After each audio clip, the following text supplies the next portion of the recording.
پھر یہ کہ اسی کمیونیکیشن کا ایک حصہ یہ ہے کہ بچوں کا تعلق اللہ تعالیٰ سے کسی نہ کسی طرح سے مضبوط ہوتا رہے. اور اس کے لیے آپ کو پتہ ہے کہ باقاعدہ اسی طرح کچھ سرویز ہیں اور بچوں نے یہ کہا کہ کیونکہ ہمارے ماں باپ ہمیں لیکچر بہت لمبے دیتے ہیں اس لیے ہمارا بات سننے کو دل نہیں چاہتا. ایک سائنٹیفک ریسرچ کے مطابق جب آپ کوئی بات کرتے ہیں جو کہ 60 سیکنڈ یا مطلب 1.5 منٹ تک ہی جاتی ہے تو پھر وہ بات جو ہوتی ہے وہ ٹھیک ہوتی ہے. یعنی کہ وہ آپ نے کیا کیا ہے کہ 1 سے 1.5 منٹ کی بات کی اور بات مکمل کر کے ختم کر دی. اور اس طرح کے میسیجز آپ دن میں 10 سے 15 مرتبہ دے دیں کوئی فرق نہیں پڑتا. لیکن اگر آپ نے 3 یا 5 منٹ تک کی بات کی تو 3 منٹ تک تو شاید ایک انسان سوچتا ہے ریزسٹ کرنا شروع کر دیتا ہے اس وقت. اور اگر اس سے لمبی بات ہوتی ہے تو پھر وہ جرح کرنا شروع کر دیتا ہے, پھر وہ آگے سے اس کے جواب دینا شروع کر دیتا ہے. تو اسی لیے ایکسپرٹس کہتے ہیں کہ آپ کو بات ہمیشہ بہت مختصر اور ریپیٹڈلی کرنی چاہیے. تو اللہ تعالیٰ کے ساتھ بھی جو تعلق ہم نے بچوں کا بنوانا ہے اس میں ہمیں ریپیٹڈلی ان بچوں سے بار بار بات کرنی ہوگی. جب ہم بات کریں گے تو پھر ان کو سمجھ آنی شروع ہوگی. اصل چیز یہ سمجھیں کہ ہمیں ان بچوں کو کچھ ڈائریکشن دینی ہے. جیسے میں نے کہا نا کنفیوز ہیں, کیا طہارت, کیا باڈی کلینلینس اور کیا نمازوں کا سمجھنا, وہ اتنا اندر آندھی طوفان چل رہے ہوتے ہیں. ایک انسان کتنا آگے جا کر مضبوط درخت بنتا ہے, مضبوطی سے دین کو تھامتا ہے, یہ ڈیپینڈ کرتا ہے کہ جب وہ ٹین ایج ایئرز میں آندھی طوفان میں گھرا ہوا ادھر سے ادھر لڑک رہا ہے تو اس کو کیسا مشورہ دیا جاتا ہے. اور یہ بھی یاد رکھیے گا کہ ہمیں انڈرسٹینڈ کرنا ہوتا ہے ہر بچے کے لیے کہ وہ کیا کر رہے ہیں اور ان کو کہاں ہونا چاہیے, کیونکہ ہر بچے کا سفر بھی فرق ہے. ہم وہ جنریشن تیار کر رہے ہیں جن کے وہ حالات ہیں جو ہمارے نہیں تھے.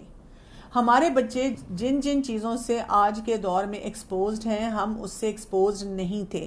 ہم ان سے اپنے واقعات شیئر کر سکتے ہیں کہ ہم کیا کیا بچپن میں کرتے تھے, لیکن ہم ان کو ایسی باتیں نہیں سنا سکتے کہ تم یہ کیوں نہیں کرتے, اس لیے کہ ان کا انوائرمنٹ ٹوٹلی چینج ہو چکا ہوا ہے. اور اسی لیے جو کچھ بھی ہم ان کو بتانے کی کوشش کرتے ہیں وہ ان کو افیکٹ نہیں کر رہا ہوتا. تو ہمیں کیا کرنا ہے کہ آج کے دور کے بچوں کو آج کے طریقے سے ایڈریس کرنا جو ہے وہ سیکھنا ہے. اب اس میں کیا ہے کہ ہم کیا کریں. سب سے بڑی بات تو یہ ہے کہ ہم اس چیز کو سمجھ جائیں کہ اب ہمارا طریقہ ڈیفرنٹ ہونا چاہیے. ایک تو یہ کہ ہمیں ان کی بات سننے کا طریقہ آنا چاہیے. جب وہ بات کر رہے ہوں اور ہم سے کوئی چیز پوچھ رہے ہوں تو بجائے اس کے کہ ہم کٹہرے میں کھڑے ہو کر ڈیفینسو ہو کر ان کو جواب دینے کی کوشش کریں, ہم وہی سوال بہت معصوم طریقے سے انہی پہ لوٹا دیں کہ آپ کو کیسے پتا کہ اللہ ہے. اب جناب ہمیں تو لگتا ہے کہ بس ہمیں کچھ ہو رہا ہے. اب ہم کہتے ہیں یا اللہ میرے بچے نے کیوں ایسی بات کر دی, تو ہم ان سے پوچھ سکتے ہیں کہ اچھا آپ کو کیا لگتا ہے, یعنی آپ بتائیں جو یہ ایسا سوچتا ہے جو جیسا دوسری طرح سوچتا ہے. نہیں, آپ کا کیا مطلب ہے کہ نمازیں اگر کوئی نہیں پڑھتا تو اس کا نقصان ہوگا, مجھے تو نہیں نظر آتا کوئی نقصان ہو رہا ہے. تو آپ کے اچھا چلیں اس پہ پھر وہی بات ہے, ریسرچ کریں اور مجھے بتائیں کہ آپ کیسے کیا کہہ رہے ہیں, کوئی دلیل سامنے لے کر آئیں نا, اس دلیل کے مطابق ہم جو ہے وہ بات کریں گے. یہ وہ طریقہ ہوتا ہے جس میں ہم بچوں کو تھوڑا سا رسپانسبلٹی دیتے ہیں. اسی طرح سے ہم کئی دفعہ بچوں کو بہت سے کاموں میں جو وہ کر رہے ہوتے ہیں اپریشیٹ کرنا بھول جاتے ہیں. یعنی جہاں پہ ہمیں ان کی واقعی تعریف کر لینی چاہیے ہمیں نہیں سمجھ آتی, ہم ان کی تعریف نہیں کر رہے ہوتے.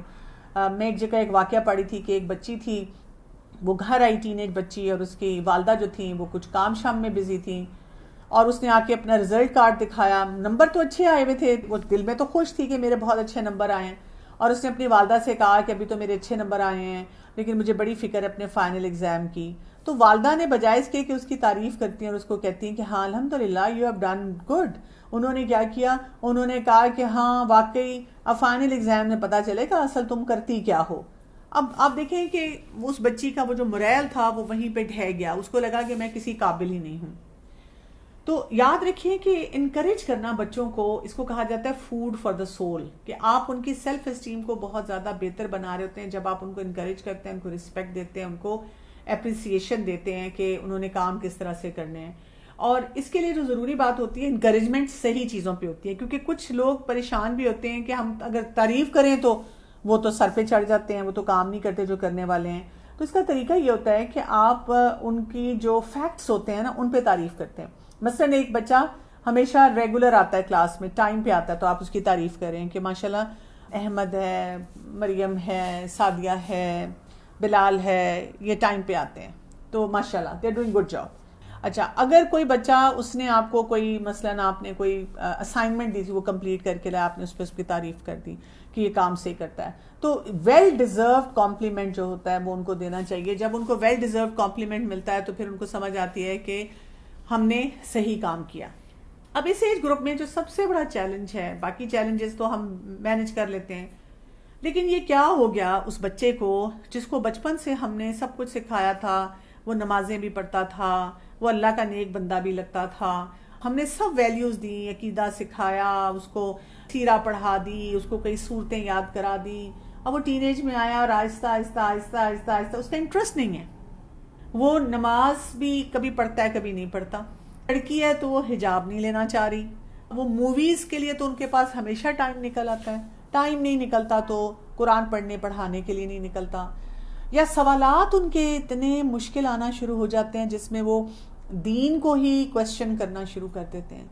تو بہت پریشانی کی بات ہوتی ہے کہ یا اللہ یہ ہم کیا کریں. یہ سوال ہے نا کہ 5 دفعہ نماز پڑھنے کی امپورٹنس، یعنی اگر بچہ اس طرح کی باتیں کر رہا ہے تو ایک تو یہ سمجھیں کہ they don't mean every thing what they سے. ان کے دل دماغ میں ایک بیج لگا ہوا ہے. اب ہمارا کام یہ کہ ہم دعاؤں سے اس کو مضبوط بنائیں، لیکن کیونکہ اس وقت وہ پریشان ہیں، ان کو چیزیں نہیں سمجھ آ رہی، ان کو پتہ نہیں چل رہا، تو وہ گھبراہٹ میں ہیں. اور اب وہی بات ہے، ہم جتنا پریشر ڈالتے ہیں ان چیزوں کا، ان کاموں کا، وہ اتنا پریشر سے وہ اور اسے ریوولٹ کرتے ہیں اور باغی پنا ان کے اندر بڑھنا شروع ہو جاتا ہے. بیسٹ طریقہ یہ ہوتا ہے، نماز کے لیے آپ کہتے رہیں، آپ کو لگا کہ وہ نماز پڑھتے ہیں یا نہیں پڑھتے، تو اب آپ کیا کریں، ان کو اللہ تعالیٰ کے قریب لائیں، ان کا اللہ سے تعلق مضبوط کریں. ان کو ہر بات پہ پکڑ کے جھوٹا نہ بنائیں کہ اچھا کمرے میں گئے تھے نماز پڑھی تھی، نہیں پڑھی تھی، مجھے پکا یقین ہے، دکھاؤ، یہ بتاؤ وضو کہاں کیا تھا، باتھ روم تو گیلا نہیں ہے، یا یہ کہ آپ کی تو امی نے آ کے بتایا کہ آپ نمازیں نہیں پڑھتے. کہ اس طرح کی باتیں جب ہم ان کے سامنے کریں گے تو کیا ہوگا کہ وہ نمازوں کی طرف تو نہیں آئیں گے. ہمیں کیا کرنا ہے، ہمیں ایسے کورسز، ایسی کلاسز وہاں پہ انٹروڈیوس کرنی ہیں جس میں ہم نماز کی اہمیت کے اوپر بات کریں. جیسے آپ دیکھیں امام قیم ابن جوزی کی جو ہے کتاب ابھی استاذہ نے پڑھائی تھی جس میں موٹیویشن تھی نماز کی، نماز کے بارے میں وہ جو لیسن پلانز ہیں جن میں نماز کی موٹیویشن ملتی ہے وہ پڑھائیں. قرآن کی آیات کے ذریعے ان کو موٹیویٹ کریں، ریلیشن شپ بلڈنگ کے ذریعے ان کو موٹیویٹ کریں. جو ان کی خواہشات ہیں جو پوری نہیں ہوتی ان کو بتائیں کہ نماز پڑھنے سے ان کی زندگی میں برکت کیسے رہتی ہے، اور وہاں سے موٹیویٹ کر کے ان کو لے کر چلیں. کئی دفعہ ہم نمازوں کو مشکل بھی ان کے لیے بنا دیتے ہیں. کہ میرے پاس مجھے یاد ہے ایک بچی تھی تو اس نے مجھے کہا کہ میں تو نمازیں نہیں پڑھتی. تو میں نے جب اس سے پوچھا کلاس میں کہ آپ کیوں نہیں پڑھتی، اس نے کہا اس لیے کہ میں جینز پہنتی ہوں اور میری ایک شارٹ شرٹ ہوتی ہے تو پھر اس میں تو نماز نہیں ہوتی. تو اس کی والدہ پاس کھڑی تھی، انہوں نے کہا اس لیے تو میں اس کو کہتی ہوں کہ حیادار کپڑے پہنو. تو میں نے اس کو کہا کہ کوئی بات نہیں، تم ایسے کرو کہ ایک چادر بنا لو نماز کی اور اس کو اوڑھ لیا کرو جب تم نے نماز پڑھنی ہوتی ہے. تو اس نے کہا اچھا دیٹس اٹ. میں نے کہا ہاں. اسی طرح ایک اور بچی نے مجھے کہا کہ میں تو نیل پالش اتارنا ہی نہیں چاہتی، مجھے تو I can not look at my nails, my hands look so اگلی اگر میں نے نیل پالش نہ لگائی ہو. تو میں نے کہا ٹھیک ہے آپ ایسے کریں کہ آپ وضو کرنے سے پہلے نیل پالش لگا لیں پھر نماز پڑھ لیں. تو اس نے کہا اچھا لیکن میں نے سنا ہے کہ اگر وضو ٹوٹ جائے تو پھر دوبارہ وضو کرنا پڑے گا. آپ یہ کہہ رہی ہیں کہ دوبارہ وضو نہیں کرنا. میں نے کہا نہیں دوبارہ تو وضو کرنا پڑے گا. تو ان کا پھر میں کیا کروں گی. میں نے کہا آپ اپنے بیگ میں نا نیل پالش ریموور رکھ لیا کریں. آج کل تو ویسے نیل پالش ریموور بھی ملتے ہیں، ان میں ڈپ کریں اور وہ باہر نکالیں تو وہ اتر چکا ہوتا ہے. کتنی میں پھر اتاروں گی نیل پالش. میں نے کہا ہاں. میں نے بالکل اس کو آرام سے، میں نے یہ نہیں کہا کہ اور کیا کرو گی، یہ تو کرنا ہی پڑے گا. میں نے کہا ہاں صاف کر لینا، نماز پڑھ کے پھر لگا لینا، دوسرا شیڈ لگا لینا. ٹھیک ہے. کسی اور سے میں نے بات کی تو انہوں نے کہا آپ نے اس کو یہ کیوں نہیں سمجھایا، یہ نیل پالشیں نہیں لگانی چاہیے، دور رہنا چاہیے ایسی چیزوں سے.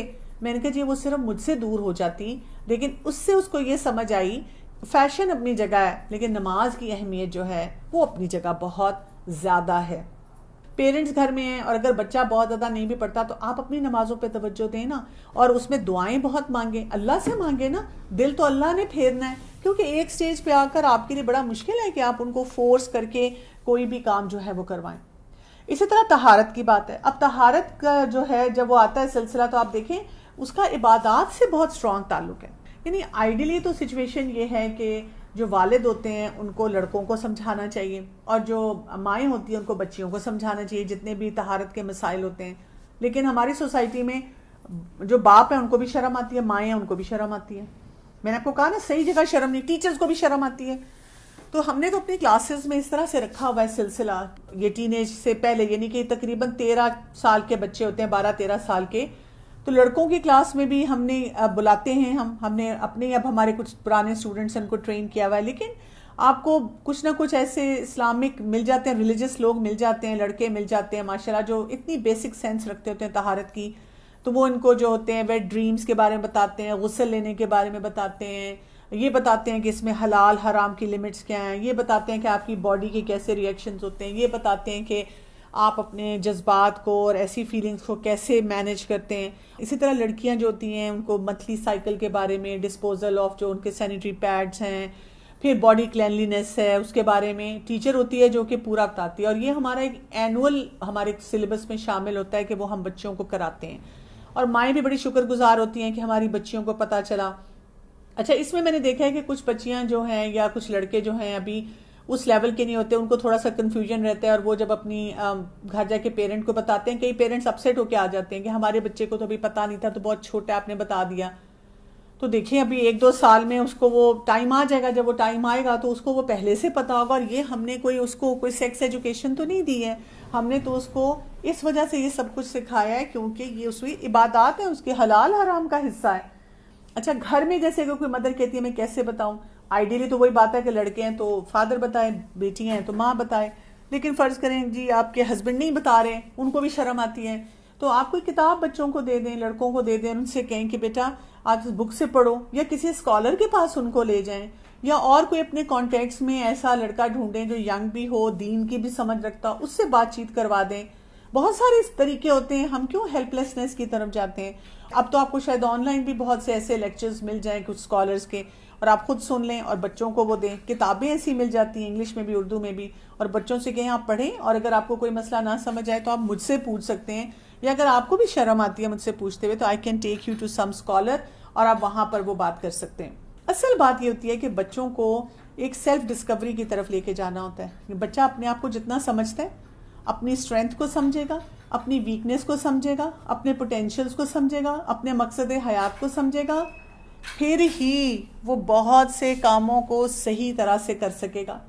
اس معاملے میں ہمیں بہت ہی زیادہ محتاط ہونا چاہیے. تو جب ہم یہ سب کام کریں گے تو پھر آپ دیکھیں گے کہ انشاءاللہ بچے جو ہیں ان کے اندر کیا آئے گا, وہ آہستہ آہستہ یہ جو وقت ہوتا ہے جس میں یہ بہت پریشان رہتے ہیں, وہ اس میں سے نکلنا شروع ہو جائیں گے. جو کرنے کے کام ہیں انشاءاللہ اس کو وہ بہتری سے کرنا شروع کر دیں گے. جی, السلام علیکم ورحمۃ اللہ وبرکاتہ. میں یہ پوچھنا چاہتی تھی کہ یہ جو ہم نے نمازوں کی بات کی, ٹین ایجرز ہم بچوں کی بات کریں, لیکن اگر بچے 23+ ہوں تو پھر ان کو کس طرح سے موٹیویٹ کریں کہ وہ اپنی لائف میں اتنا بزی ہو جاتے ہیں کہ جابس ہیں, ایجوکیشن ہے, وہ کہتے ہیں ہمارے پاس تو بیٹھ کے سننے کا بھی ٹائم نہیں ہوتا. تو اس صورت میں ان بچوں کو کیسے ہم موٹیویٹ کریں نماز کے لیے؟ یہ جو بات بچے کہتے ہیں نا کسی بھی ایج میں آ کر کہ ہمارے پاس ٹائم نہیں ہے, یہ ٹائم کی بات نہیں ہوتی, یہ پرائیورٹی کی بات ہوتی ہے. جس چیز کی پرائیورٹی ہوتی ہے نا اس کے لیے انسان ہمیشہ ٹائم نکالتا ہے. یہ خواتین میں بھی یہی مسئلہ ہے نا, جب ہم خواتین کو پڑھاتے ہیں تو وہ بھی یہی کہتی ہیں. آپ سوچیں کہ وہ کن کن کاموں کے لیے وقت نکال لیتی ہیں, لیکن جب ان کو کہا جائے کہ آپ ایک قرآن کی مجلس میں, وہ کہتی ہیں میں نہیں آ سکتی, ٹائم نہیں ہے. تو جب کوئی بچہ آپ کا کہتا ہے آپ کو, تو آپ نے یہ دیکھنا ہے کہ کیا واقعی وہ پڑھنا چاہتا ہے لیکن اس کا ماحول نہیں ہے. کسی بھی ایج میں ہو جائے, 23 ایئرس کا بھی بے شک ہو جائے, تو اگر اس کا ماحول نہیں ہے تو پھر آپ اس کو ماحول دلوائیں. مثلاً اس کو ایسی جگہیں بتائیں, اور اگر آپ کے ساتھ ہی رہتا ہے تو آپ خود یعنی انڈائریکٹ طریقے سے پلان ایسے کریں کہ وہ آپ کی کسی ایونٹ میں آپ کے ساتھ انگیج ہو. دوسرا کام آپ یہ کر سکتی ہیں کہ آپ اس کے ساتھ 15 منٹس کی خود ہی ویک میں ایک دفعہ 15 منٹس کی کلاس رکھ لیں جس میں قرآن پڑھنا شروع کر دیں. ماں کو تو وہ ریفیوز نہیں کرے گا نا. آپ اسے کہیں کہ چلو میں نے بھی پڑھنا ہوتا ہے تو ہم مل کے پڑھتے ہیں, اس طرح ہم دونوں پہ بائنڈنگ ہو جائے گی. یا جیسے میری ایک جاننے والی ہیں, انہوں نے مجھے کہا ابھی پچھلے دنوں ہی کہا کہ میری فیملی دنیا کے مختلف کونوں میں رہتی ہے اور بہت سے لوگ اس میں سے قرآن نہیں پڑھ پا رہے ہیں, تو ہم نے یہ کیا ہے کہ ٹائم فکس کر لیا جو پاکستان اور دنیا کے مختلف حصوں میں تقریباً ہمارے لیے سب کچھ سوٹیبل ہے.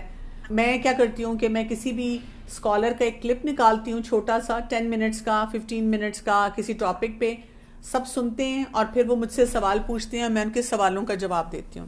یعنی کسی نہ کسی طریقے سے بجائے اس کے کہ اس کو یہ رسپانسبلٹی سونپی جائے اور پھر وہ یہ کہ ہم کہ نہیں بیٹا آپ کو وقت نکالنا چاہیے، ہم اس کو ایک ایسا گولڈن اپرچونٹی دیں کہ جو اس کے لیے آسانیاں لے کر آئے، اس کو اس کی امپورٹنس فیل ہو، اور قرآن سے اس کے کنیکشن کو اسٹرانگ کرنا شروع کریں. اور اس میں امپورٹنٹ چیز ایک اور بھی ہوگی جو آپ کام کریں کہ جسے کہتے ہیں دعا بہت زیادہ کریں. جتنی آپ دعا کر سکتے ہیں وہ کریں. آپ دیکھیں دعائیں جو ہے نا وہ بہت فائدہ دیتی ہیں. مجھے پچھلے دنوں اسی طرح ایک خاتون ملی، ان کی بیٹی کو میں اپریشیٹ کری تھی. سب بچے ان کے بڑے ہیں اور میرڈ ہیں، تو انہوں نے مجھے کہا کہ یہ میری ایک ہی بیٹی ہے اور اس کے لیے میں بہت دعا کرتی تھی، اور ہنس کے کہتی ہیں اب یہ اتنی زیادہ نیک ہوگی اور مجھے لگ رہا ہے کہ میرے لڑکے جو ہیں وہ پٹڑی سے اتر رہے ہیں. تو مجھے اب سمجھ آئی کہ مجھے تو ان کے لیے بھی دعا کرنی چاہیے تھی. اور میں نے ان کو ہنس کے کہا کہ آپ نے مجھے بہت بڑا سبق سکھا دیا کہ ہم سب کو لگتا ہے ایز مدرز کہ جو بچہ زیادہ پریکٹسز میں نہیں ہے ہم اس کے لیے دعا کرنا شروع کر دیتے ہیں اور باقیوں کو بھول جاتے ہیں کہ اچھا یہ باقی بچے میرے ٹھیک ہیں. شیطان تو ہر وقت ہر ایک کے ساتھ لگا ہوا ہے نا، تو دعا بہت زیادہ ساتھ ساتھ ہر وقت کرے. اچھا یہ کویشچن ایک ریٹن بھی آ رہا ہے، would you please recommend some books about this. دیکھیں کہیں سے بھی پڑھ لیں، بہت ساری کتابیں ہوتی ہیں، ہر ٹاپک پہ ہوتی ہیں. اگر آپ طہارت کے حساب سے پوچھ رہی ہیں تو میں تو کتاب الطہارہ جو اقبال کیلانی صاحب کی وہی ریکمینڈ کرتی ہوں، بہت اچھی ہے. اگر اس کے علاوہ آپ جیسے دارالسلام کی بک شاپ پہ چلے جائیں اور وہاں سے آپ چیک کر لیں، آپ الہدا کی ویب سائٹ پہ دیکھ لیں جو طہارت کے بارے میں پڑھایا گیا ہے، تو کوئی اوتھینٹک بک کوئی بھی لے لیں جو بھی آپ کو لگتا ہے کہ آسانی سے بچے سمجھ سکتے ہیں.